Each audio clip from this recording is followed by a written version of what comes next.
everybody. It's 7:03, and my name is Roddy DeBulsey. That rhymed. Oh, that's pretty cool.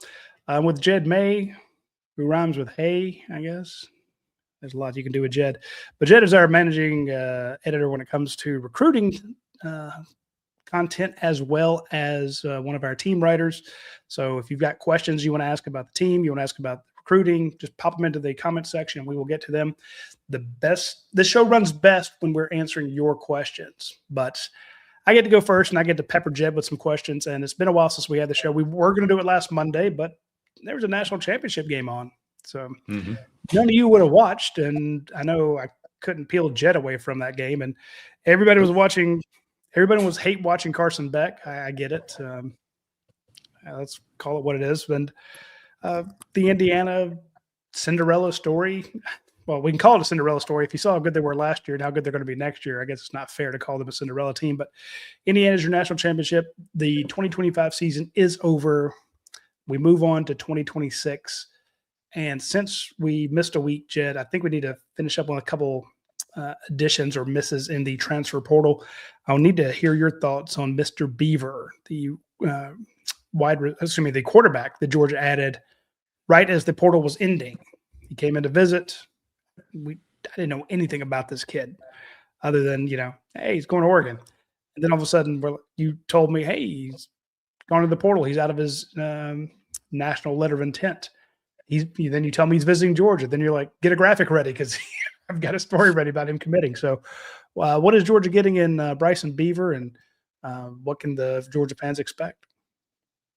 Yeah, I mean, I think from what I understand, he's a little bit more of a traditional, the whole pocket passer versus dual threat distinction, right? He falls more on the front side. But I think nowadays, especially Kirby Smart knows how valuable it is to get a guy that can move. Bryson Beaver is a guy who can move. He can extend plays with his legs. And I think what jumps out to me about him is, and I don't know as much about California high school football as I should, but you look at the Vista Murrieta Broncos, which their logo, as I'm looking at it, is the Broncos logo, like superimposed over the Colts logo. So they're dancing around some trademark stuff there. But they're ranked on the Massey ratings. They're ranked 549th in the country, and they're ranked 33rd in the state of California, which, as we all know, has some really, really good high school football. So, and that was something that we all talked about with Jared Curtis, right? Is like, yeah, he looks great against this competition, but his level of competition isn't that high. So, all that to say, I would have to guess his level of competition is higher than Jared Curtis's was. That doesn't necessarily mean that either one's going to be a better quarterback at the next level. But I think when you're bringing a kid in, knowing, he's not going to factor into the backup quarterback competition this year. It's probably not even going to be your third string quarterback. This first year, this 2026 year, is about developing and getting better, learning the offense, and we'll see where it goes from there. And I think he could be a guy who can acclimate to this level of football, maybe a little bit quicker than a guy in Jared Curtis who played, smaller school private ball in Tennessee. So we'll see. But I think for how the situation played out when you're left at the 11th hour by a really talented guy like Jared Curtis, I think signing a really talented guy like Bryson Beaver is as good as Georgia possibly could have hoped for. Yeah, they weren't going to go out and sign a Sam Levitt or anything like that. They didn't need to. They've got 3 good quarterbacks on the roster, but you need 4, and heck, I say 3 good ones. You still got Hezekiah Millender, who's got some serious potential, and Mr. Ginn.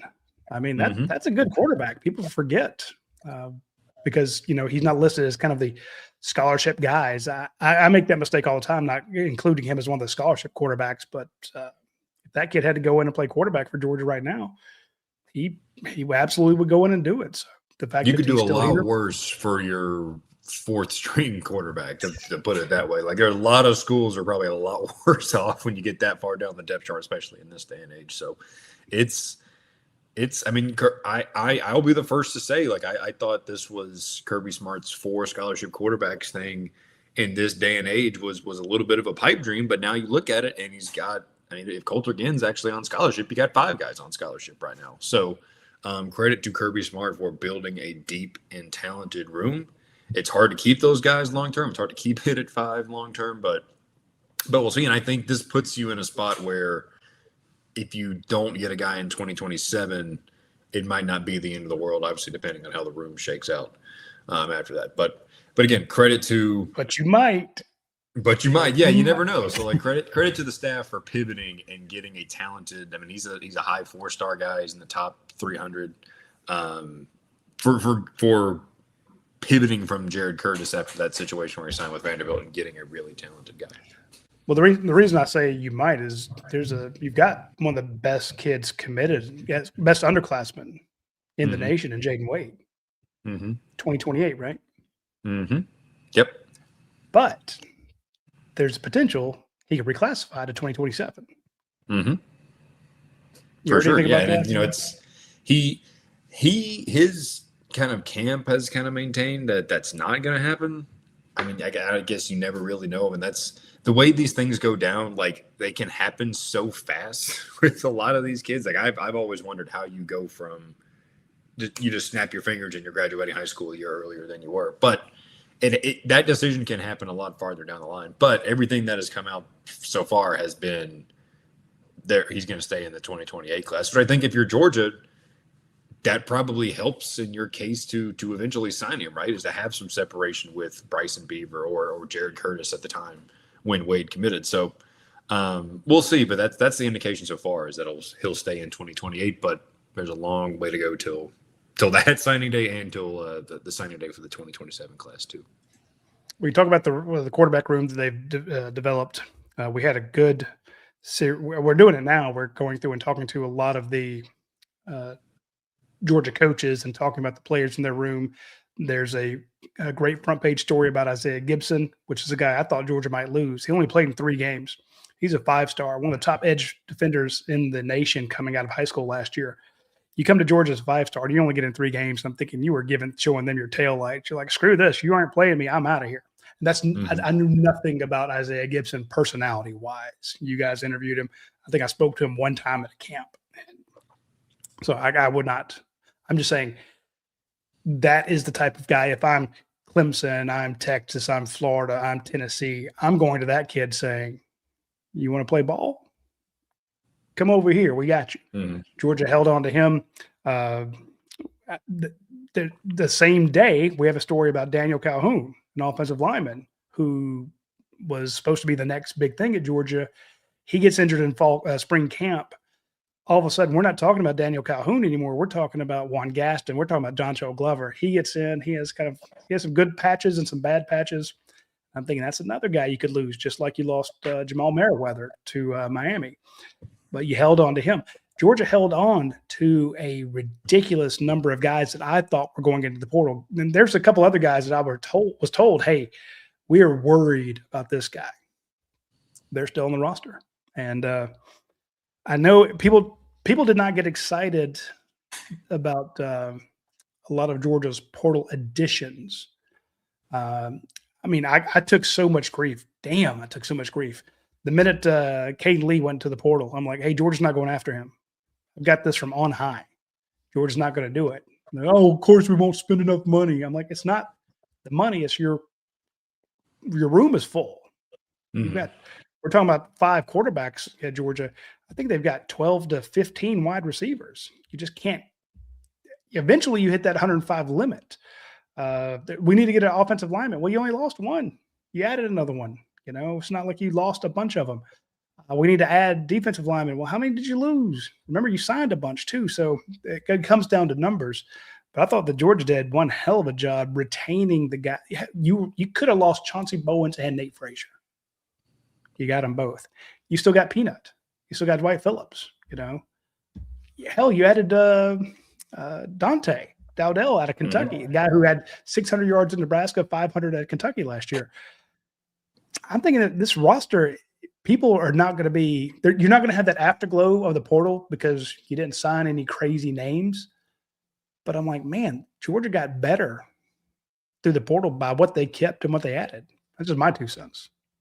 Yeah, and that's kind of like the running joke on the board is, oh yeah, well Georgia, it's all, their money all goes to retention. But if you look at it, I mean, it does and it helps. And I think if you look at the guys that transferred out of Georgia, like Dominic Kelly is the one that I think a lot of people think, well, that sucks. But he wouldn't have begun the year any higher than your third corner anyway. And he's really talented. He has a bright future, but that's still where he is. You think Janelle Aguero, he would have probably been at minimum in a position battle with Rayshon Dinkins. I mean, you think about what happened with Jamon Dumas Johnson that year, where C.J. Allen and Raylan Wilson played a lot, and you're kind of like, man, Georgia might be a little better off with these younger guys. So, and I think retention also applies to keeping guys from going to the draft. And Monroe Freeling went to the draft. Zachariah Branch went to the draft, and that that doesn't help. You'd like to get one of those guys, but again, you didn't lose Isaiah Gibson. You could have. You didn't lose Ernest Green. Ernest Green, which is huge, especially when you're losing Monroe Freeling. You didn't lose the running backs. You didn't lose Lucky. You didn't lose Ryan Puglisi. I mean, he's always been very adamant about staying, but you would have to think he'd have gotten some calls. You didn't lose KJ Bolden if someone lured him. Like, oh yeah, it all goes down the line. And I think if you look at this roster going into next year, and there's not there's not glaring weaknesses anywhere. The receiving core is unproven.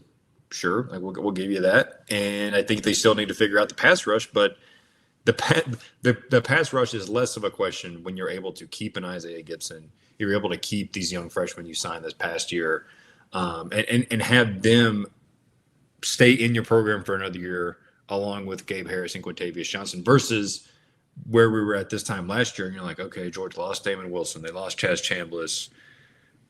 Maybe Quintavious Johnson had a good year, but nobody knew what Quintavious Johnson was going to be this time last year. He was a year removed from being a quarterback in high school at this time last year. That's true. That's true. We were talking about, hey, maybe Elo Modozi from Army figures it out, and that never really panned out. So I think the retention overall, when you look at the entirety of this roster, 1 through 105, 85, whatever number you want to use, it's in a good spot as we look for. And this is the one transfer window. Like, this is it. You know what you got, which I think is going to help a lot of these staffs and the players too, going through spring practice, knowing, hey, this is where you're going to be when September comes around.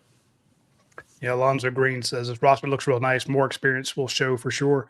Absolutely, I think so. And I mean, we saw the first 5 games that it just did not feel like Quintavious Johnson and Gabe Harris were getting it done. The last 5 games, you saw how important they were and how bad Georgia looked without Gabe Harris. So they go out and who do they get? They get Amaris Williams, from Auburn. It's like, hey, we need one more guy. So in case we're down a Gabe Harris, we got a guy we can plug and play there. And you've already seen what Zayden Walker can do. You know what Chris Cole can do out there. So you lose Chris Jones. That's a blow. He goes to Boston College, but it's not losing Zayden Walker would have been a much bigger blow. So replacing him with an Amaris Williams, that's an upgrade in my opinion. I mean, maybe it's not.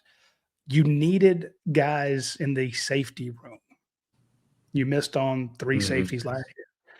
And I think the safeties you added and a couple other guys you added in that secondary are just going to – I mean, I'm not saying they're plug and play, but they have better resumes. But I mean, I think you've seen what Khalil Barnes has done, especially early in his career at Clemson. Jamarlee Riddle, he came from East Carolina, which I think a lot of people will – you'll see that and scoff, but he was an all-conference level player at an East Carolina program that's pretty good.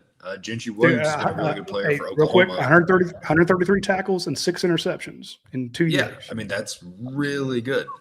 Gentry Williams has battled injuries, which is a little bit, that's a question mark. When he's been on the field, he's been a good player for Oklahoma. And then Braylon Conley is a guy at USC who you bring in as depth for this year, and maybe he turns into a starter down the line when DeMelo Jones and Ellis Robinson are gone. So yeah, they're not the splashiest moves in the world, but I think it fit in well with what this roster needed, which was secondary depth, which is a playmaker up front, some O-line depth, and a not just a receiver, but a X receiver, the big bodied guy. And they got that in Isaiah Kenyon. Yeah, I was just speaking to Kelly Quinlan, our Georgia Tech publisher today, and he was talking to me about Isaiah, and they didn't they were not happy to lose him. The staff was at Georgia Tech, but I'll give Georgia Tech a lot of credit. They did fantastic in the portal. Mm-hmm. They added, but they also lost a lot. They lost so much in the portal, but they did a good job of. They had more needs, and they went and did it. And I think the splash addition in all this might be Mr. Barnes, Khalil Barnes, North Oconee. A lot of North Oconee guys on that team, but that's a good football squad. Almost 2,000 snaps at Clemson. Like that to me is you've proven you can done it at that level. So he comes in. I think he's going to be a big addition. Our buddy Randy says the two biggest questions, can the wide receivers and offensive tackle show why the staff was happy to keep them? Yeah. And that's number one question I get is who's going to be Georgia's top receiver next year? And I'm like, well, for what you're spending on Isaiah Cannon, he better be one of them. And you lost 5 of your top 6 wide receivers, or pass catchers. But I'm like, look, they are big on Talon Taylor. We're going to have a story on Talon Taylor tomorrow at UGASports.com. They're big on CJ Wiley. They're big on Sokovie White-Helton. Again, these are some serious guys who you want to develop. You can't just go out and replace the production you're losing in the portal every year. That makes you dependent upon the portal. That makes you dependent on sometimes you're getting a good player. Sometimes you're getting somebody else's problem. It's not always going in the portal doesn't make you magical. A lot of the guys that go in the portal don't get another offer. So I was in the same conversation I was having with Kelly because we're talking about the industry. Now, when the portal opens up, and you saw we had 535,000 views of our portal thread. 500,000 people clicked on that thread to get updates on it. Those are the types of numbers we do on signing day back when there was no NIL and no transfer portal stuff. You want to know who you were getting and who you were losing. So the transfer portal has taken up a big chunk of the kind of signing day traffic. And I said the problem with the transfer portal is 20% of the players in there are program changers, the Fernando Mendozas of the world, the Damon Wilsons. The other 80% are the chaff. A lot of those guys aren't going to find a team. They're going to come to your squad. They're not as good as you would hope they would be. They're leaving for not for great reasons, but they didn't work out there. What makes you think they're going to work out for you? So Kirby's not going to be in a situation where he's having to replace 30 guys on his roster out of the portal. You just can't hit on 30 for 30. But when you can hit on 20 out of your 25 signees, this last recruiting class has been lights out. I mean, you look at the freshmen that have already had a huge impact at Georgia, Elijah Griffin, the offensive lineman we're talking about, the 2 tight ends. I mean, the wide receivers. You got to let those guys develop and move up. And if you just come in and replace all of the production you're losing with guys out of the portal that may or may not work, what happens to the guys you're developing? There's 2 ways to go about it. You got to let those younger guys mature. You got to put Ellis Robinson out there and let him get burned a few times and let him develop into Ellis Robinson. So you can't always go out and get a Darian Kendrick. Every once in a while you can. But that's no way to run a roster.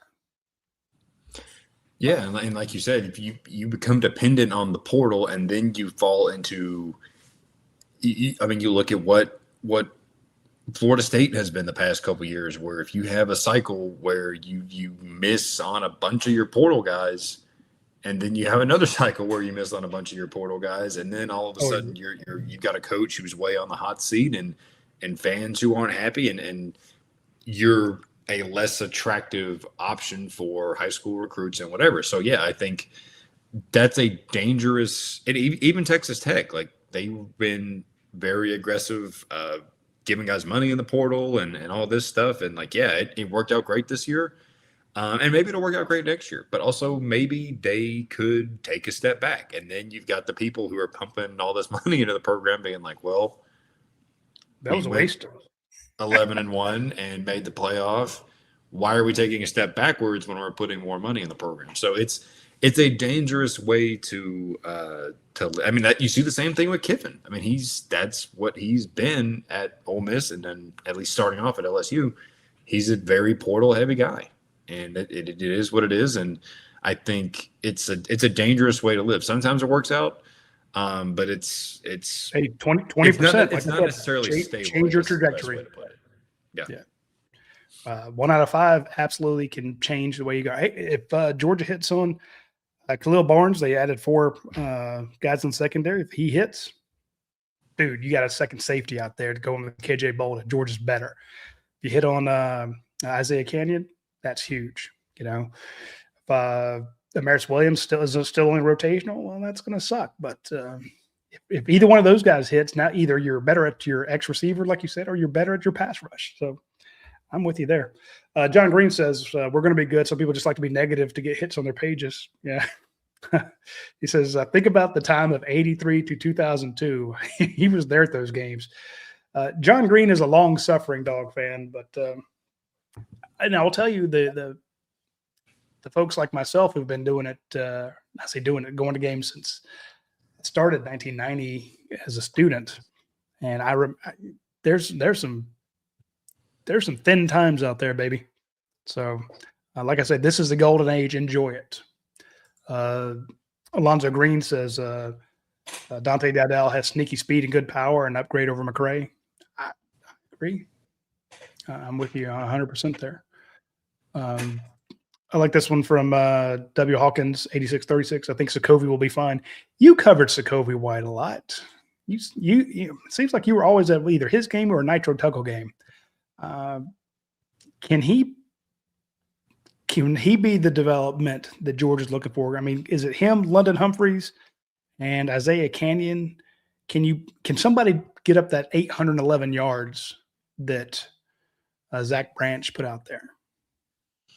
I mean, I think it's a lot more by committee, but I will say about Sokovia is I think he has that same type of skill set as Zach Branch, where it's not necessarily like straight line speed, but very sudden, can make you miss an open space. And I mean, going back to when I saw him in high school, he's got just incredible vertical leaping ability and athleticism for a guy that's his size. And he's probably like 5'10" on his best day, but he can go up and get it with the best of. Now, is he going to surpass Isaiah Canyon as a jump ball threat? No, but I do think maybe he's a guy who you could see maybe more of these like a slot fade to him versus maybe what you threw to Zach Branch. So, I think he's a guy who can fit in and make his mark. I think all these guys are. I think because it's a little bit with a lot of these receivers where like London Humphreys has been around for, I guess this will be his 3rd year. It'll be Sokovi's 3rd year. Talon Taylor and CJ Wiley, both early enrolled, so they've been around a while now. You've got a lot of experience in that room that's been there a while, and then you've got Isaiah Canyon, who's played 2 years at Tech. So a lot of experience in that room, and I think you've got a lot of guys who you're not going to have to depend. I mean, I guess London Humphreys technically is a transfer, but he's been here so long it doesn't really feel like it.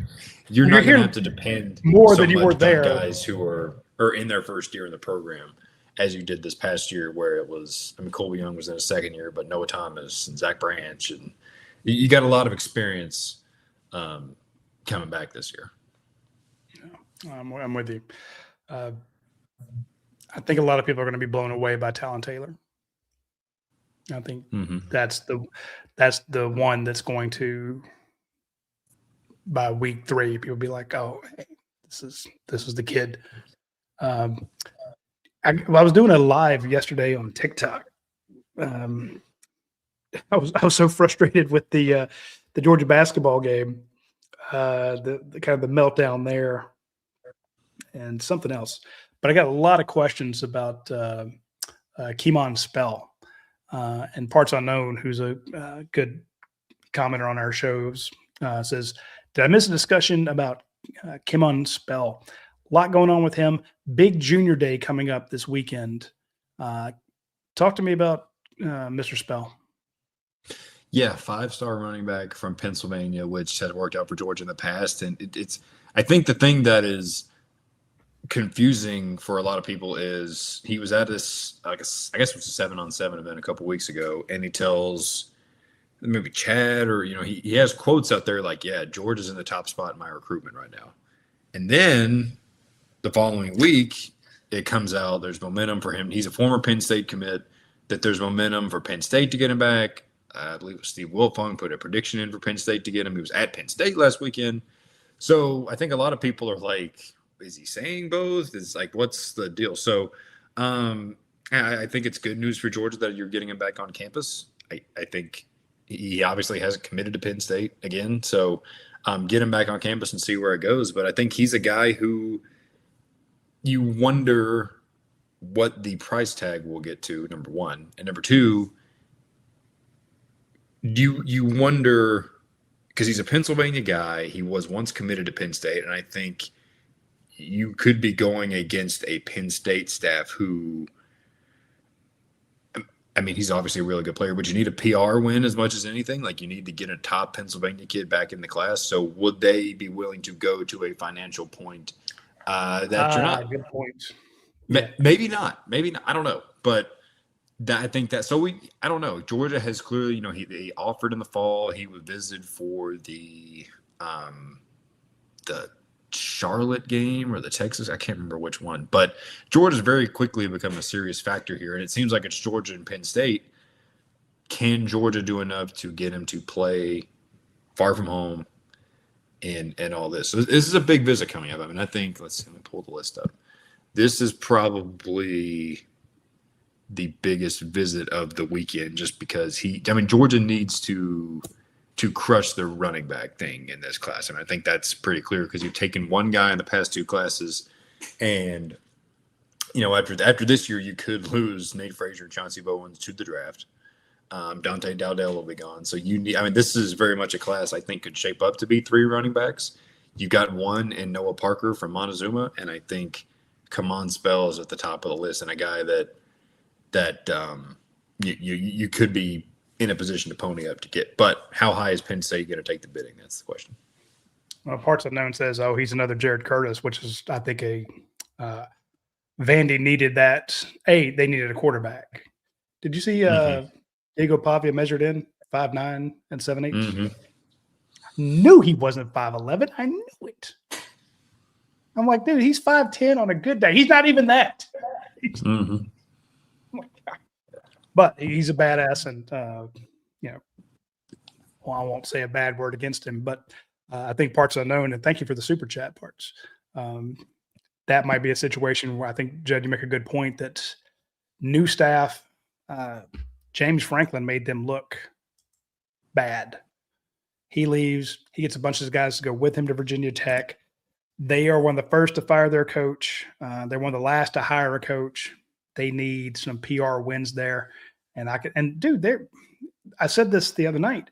Sometimes when you have a team that hasn't been relevant in a long time, it was the same with Georgia. I know, one of Georgia's biggest donors, he's like, when Georgia lost that SEC championship game to Alabama, his first question to me was, how much does it take? What do I need to write a check for? What is it going to take to win, to beat these bastards? I'm like, I don't know, but I can bet if you call Kirby right now, he'll tell you. But he was just so furious. And that situation happens when, if you're, you saw what happened when Ohio State lost the third or fourth time to Michigan. They were just furious. And they went out when they went to get Caleb Downs, they offered 3 times what Georgia was paying. Ole Miss wanted to be relevant. They gave Lane Kiffin a war chest. Missouri's getting players. It was Louisville that went after and got Trey Richardson. Texas wanted him. Louisville's like, no, we need him. When teams are desperate, then the things can get crazy. And Georgia's like, well, look, if you're going that high on Mr. Spell, then we got some other guys in the pipeline. We got Andrew Beard. If we can get him, then Yeah, and that would make them look good. Getting a legacy guy who's in your backyard. I mean, so I could see a split their parts. None of that would shock me there.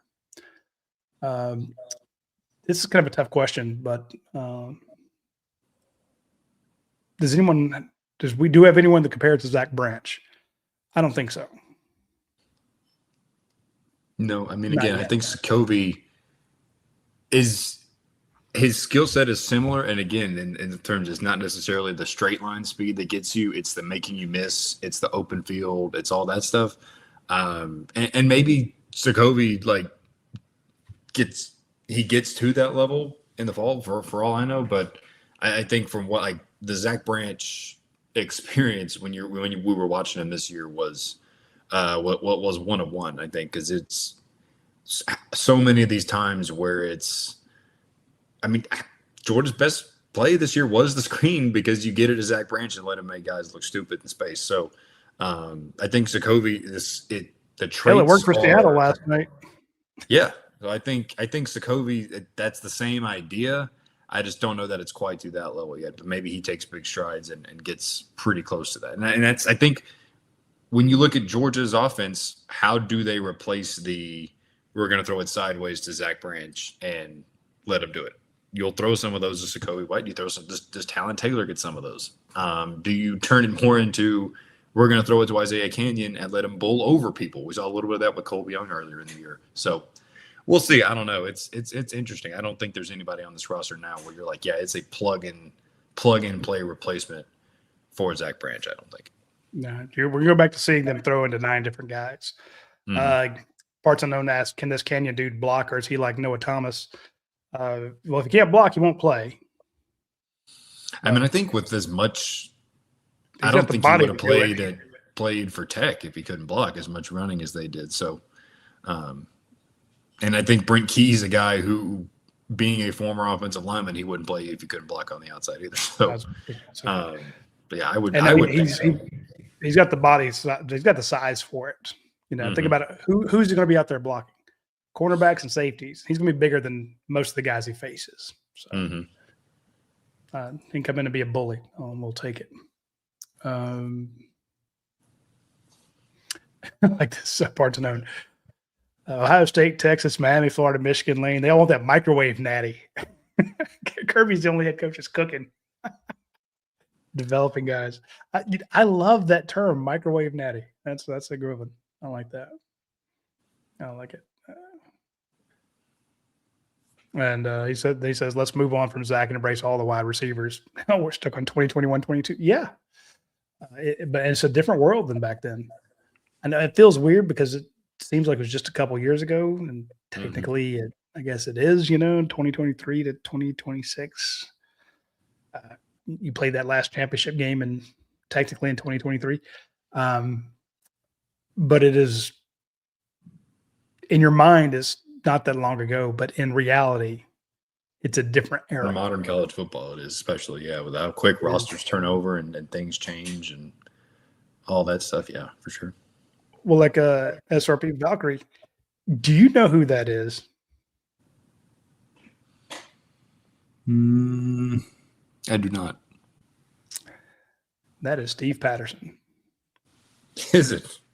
The founder of UGASports.com. And welcome to the show, Steve. He is an expat living, I think he's down in Colombia right now. It's one of my, it is. He goes, it is. That is Steve Patterson, a good friend of mine, the guy that brought me into UGA Sports. I was actually working as a team photographer. I was doing stuff for Bulldog Magazine, and he would come in and get quite, I was working at a Wolf camera shop, and he would come in and I'd sell him gear and try to tell him how to take better pictures. And he's like, could I just buy pictures from you? So I started shooting for Bulldog Magazine and Steve Patterson. Then he brought me on. So all my success is thanks to Steve Patterson. And he's a vet, and he's a bad dude. But he made a good point. He said, what about, where did that? He says, what about Colorado bringing in 40 guys from the portal and charging for violations? It's crazy what has become. Yeah, it is. It's 9 day different than when Steve Patterson was running this joint, and it's 9 day different than it was in 2022. And Mm-hmm. Steve, I don't know if you saw this, but Georgia also they have fines. There are guys, even when it was the Classic City Collective, which think about it, we were talking just a few years ago about the Classic City Collective. Now we're talking about, that's gone by the wayside. We got revenue share now. Now where everyone's trying to do caps, and we're waiting for Congress to do something. Where the Jared Moorhead, the president of the university, has come out and said, if Congress isn't going to do anything and the NCAA is not going to do anything, we as the SEC are going to have to do our own thing. So you got everybody going off on their own directions. And I remember it feels weird to report that when Georgia's having these guys be arrested, I'm like, yeah, they fine guys for missing class. They fine guys for being late to practice or whatever. Guy gets arrested. Yeah, all of his NIL has been suspended through the Classic City Collective. I'm like, they're fining guys now? Now we're talking about buyouts for players. Georgia's in a lawsuit against Damon Wilson, and the Georgia coaches, all the coaches have a buyout. Jim Donna dropped that on our show the other day. I knew that Glenn Schumann had one. I didn't realize all the coaches have multi-year contracts with buyouts. And I'm like, it is a moving target in college football right now, because the rules don't apply. And we're talking about, even Steve can tell you, we got a call one time that the coaches are out on the road now, right? They're going to see kids in person. You had the bump rule where you couldn't go to a school and see a kid. You could go check on his grades. You could do an academic check, or you could go watch them play something, but you weren't allowed to talk to them, sit in the office and talk to them. You could say hi to them if you bumped into them. Now we're doing stories about guys and what the coaches told them when they saw them at their school. Kirby's touching down in his helicopter, and you can actually talk to the kid for 2 seconds. And there's different periods. But I remember getting a call going, hey, you can't say that this kid spoke to Mark Richt or spoke to Brian McClendon or spoke to John Lilly. We'll get in trouble. And we're like, okay, well, we'll say that he wants to talk to him or something like that. And so we would adjust a story every once in a while when they would freak out. And I'm like, okay, now we hid your NCAA violation. Now tell me who I was visiting this weekend. So we would trade information for stuff like that. But yeah, it is a completely different world nowadays.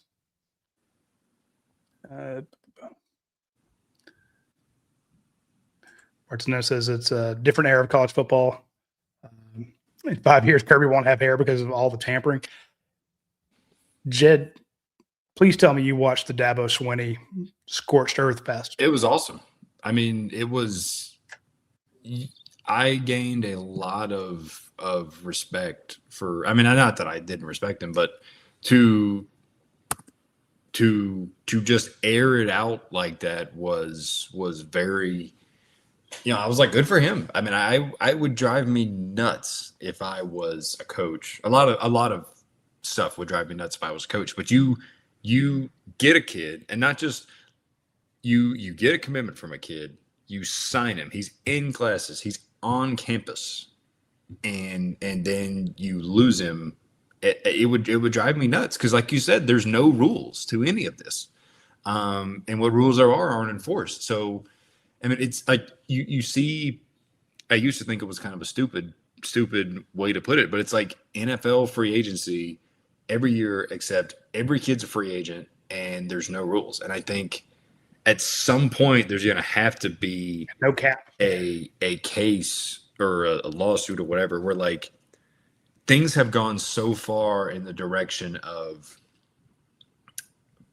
what's the word? Like players' rights. We're like, yeah, the guys can get paid and they could transfer and they could do this. And it's gone so far in that direction that I think there's got to be a point where it's like, yeah, these kids can't like literally do whatever they want, right? Like at some point, if you sign a contract, that's got to mean something, like that's the real world. If you sign a contract, you are bound to that school, that job, whatever.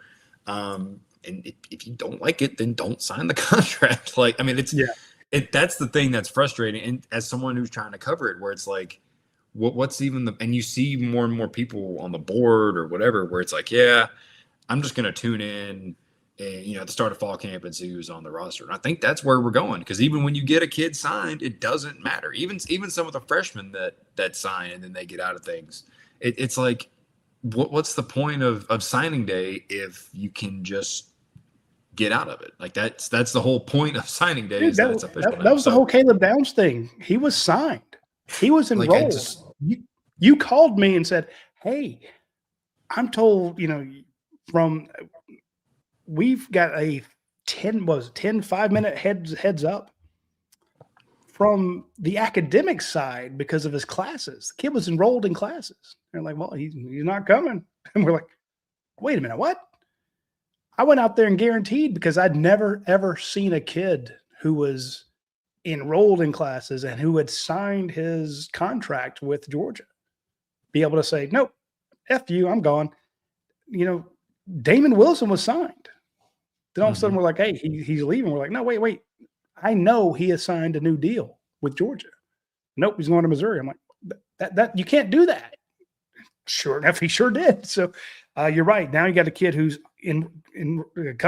so he did a Caleb Downs on ×2, actually going to player meetings, enrolled in classes. Now, boom, he goes to Ole Miss.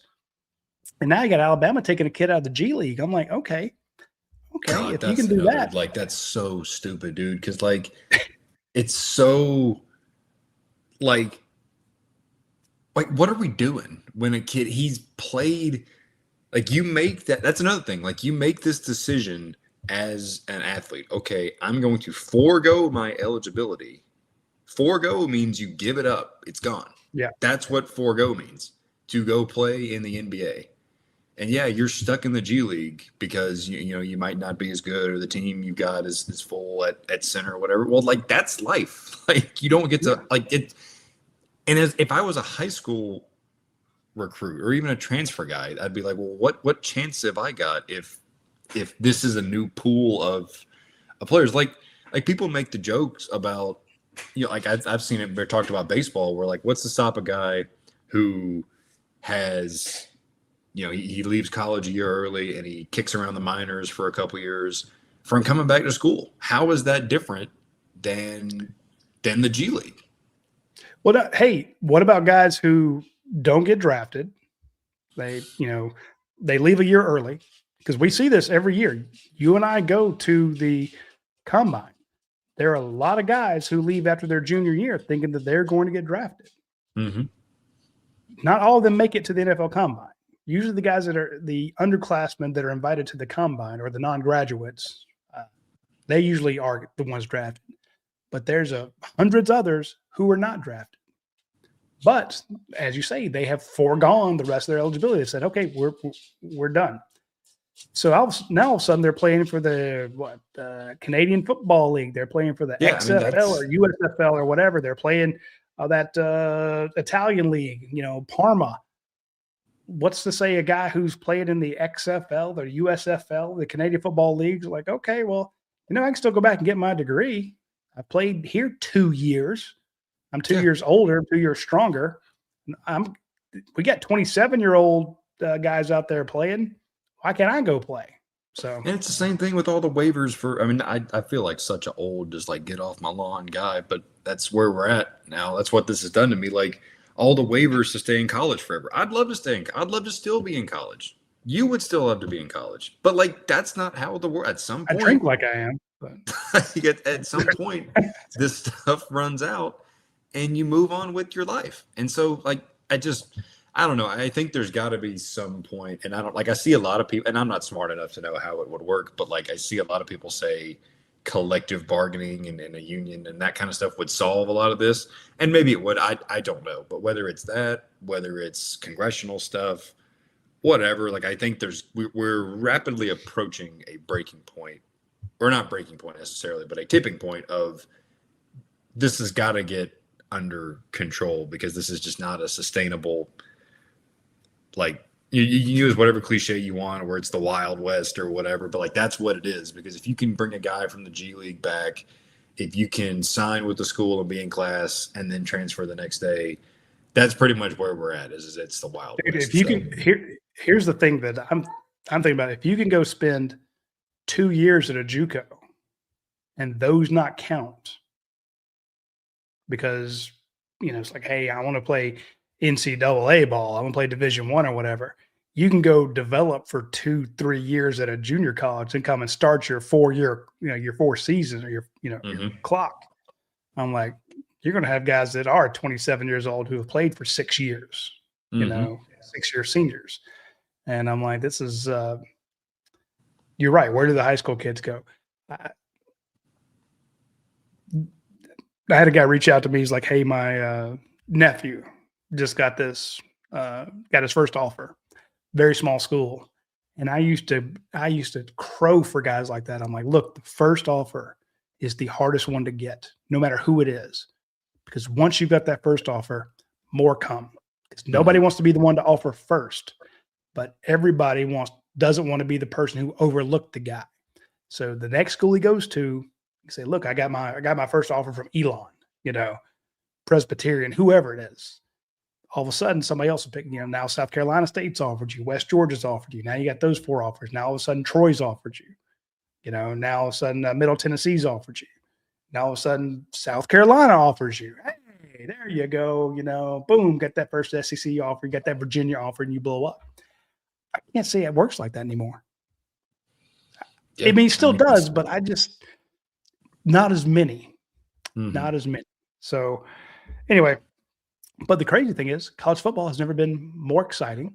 It has never had more viewership than it has so far. So we just saw the 2026 season. Even with all this stuff, people are tuning in more and more and more. So I think you have a great opportunity if you can fix the transfer portal, kind of rein in NIL. They're not going to expand the playoffs, but 12 teams is still plenty. People are watching college football at clips that are unheard of. And I think that if you strike while the iron's hot, while everybody's tuned in, and you put a better product on or put some guardrails on this thing, college football will come out of this crazy time bigger and better than ever. So that's my optimism for the day. We need it. That's for sure. Yep. But I don't know. All right. Well, we're going to end on an optimistic note. Yeah, that's good. Yeah, let's do that before we wade into the darkness again.